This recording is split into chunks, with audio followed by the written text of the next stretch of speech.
What's going on, everybody, and welcome back to Comic Breakdown. In today's video, we are jumping into Exceptional X-Men, issue number 9. Under the tutelage of Emma Frost, Kitty Pryde, and Iceman, we have Axo, Melee, and Bronze. They have been training. They have been harnessing their powers, learning their abilities, learning the extent of it, and training to be able to protect themselves should that day ever come. And Axo met up with a man by the name of Sheldon Xenos, promising a cure for mutants. Xeno, we all know to really be Mr. Sinister in disguise. Now that Sinister has captured Axo, it is only a matter of time before his friends find out. It is only a matter of time before Kitty Pryde and Emma Frost find out. And once they do, they are going to bring down hell on top of Sinister. So make sure you guys have subscribed to the channel, make sure that you like this video, and with that being said, let's dive into this breakdown. Alright gang, so as we dive into this issue, we pick up with that whatever blob fake Axo was that Sinister created. A temporary clone to try and fool the friends. With the kids straight melting, they pile up whatever goo is here, and they quickly get out of here. When they get it back to home base, everyone's looking at this, trying to figure out what the hell is going on here. They know that this isn't Axo, or at least they're assuming this is not him. Emma's saying that this thing, it's not even really human.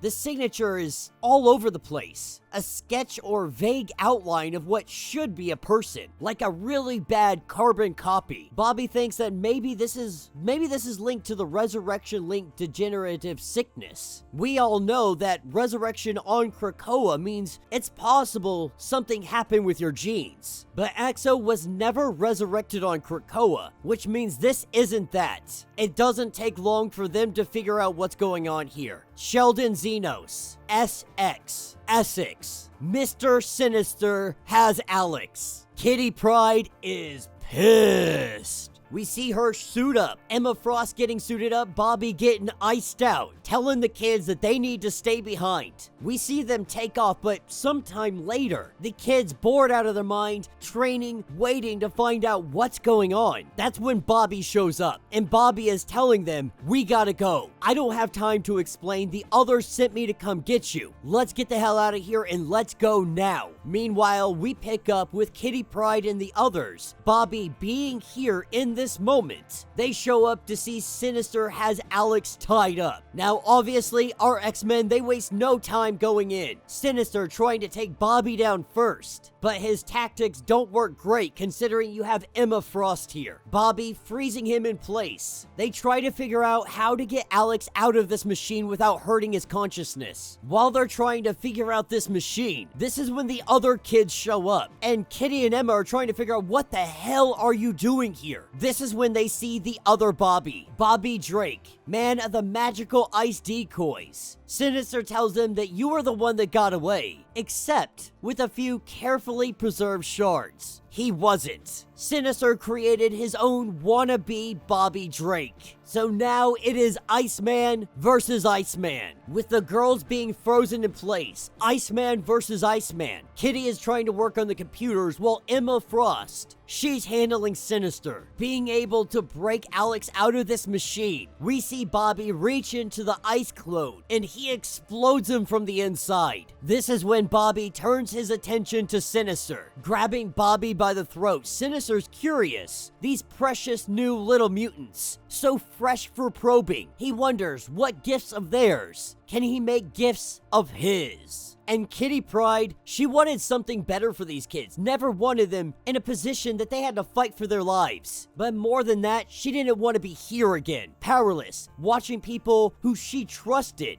with their lives. Now it's all on the line. Emma Frost saying, that's what you have me for. So gather yourself. Do it for the children. This is where Emma is going toe-to-toe with Sinister. That they may be on equal fighting ground. But Sinister fights alone. Emma doesn't. With the help of Alex, temporarily loaning some of his strength, she is able to strike Sinister, knocking him unconscious and dropping him down to the ground.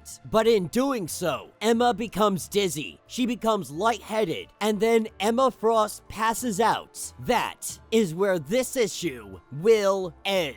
Alright guys, so my thoughts on this comic. I love Sinister, I love Emma, I love all the characters that they have in this comic, but nerfing characters just becomes so freaking common. I mean, we've seen Bobby really excel in the Krakoan era, and then he gets into this room, and Sinister grabs him by the throat, and Bobby's like, oh god, no, I can't do anything, Sinister grabbed me by the throat. You're freaking Iceman, dude. You're Bobby mother-flippin' Drake.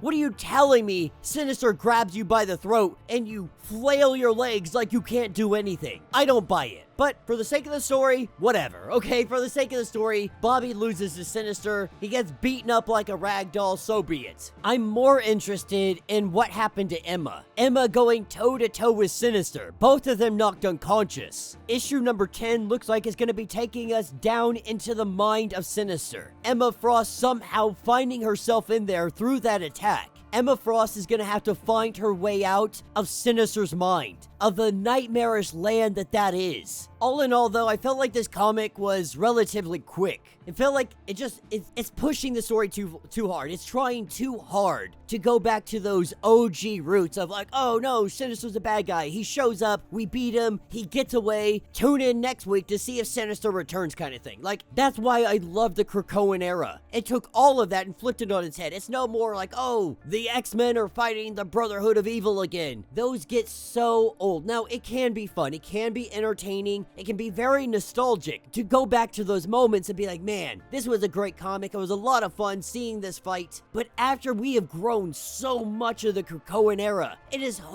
so hard to step back to the original copy and paste. This guy fights that guy, this person gets away, and then they all live to fight another day and be, and you know, kind of rehamp this in another year. I guess that's why I'm so excited for the second Krakoan age. I don't care how long I have to wait. I will keep reading X-Men comics until you guys give me that shit again, because I need it. Put it in my veins, inject that shit directly into my soul. I need the second Krakoan era. More than anything, I cannot wait for it. But let me know what you guys think. Let me know your thoughts. Let me know your theories. If you want to get caught up on everything going on with this series, go ahead, check out the link in my description, as well as the top of this video. It will get you completely caught up on everything going on with the X-Men since the Krakoan era. If you would like to support the channel, you can always do so by joining the channel membership. Much like Patreon, having multiple different tiers, from $1 to $50, from loyalty badges to comics every single month.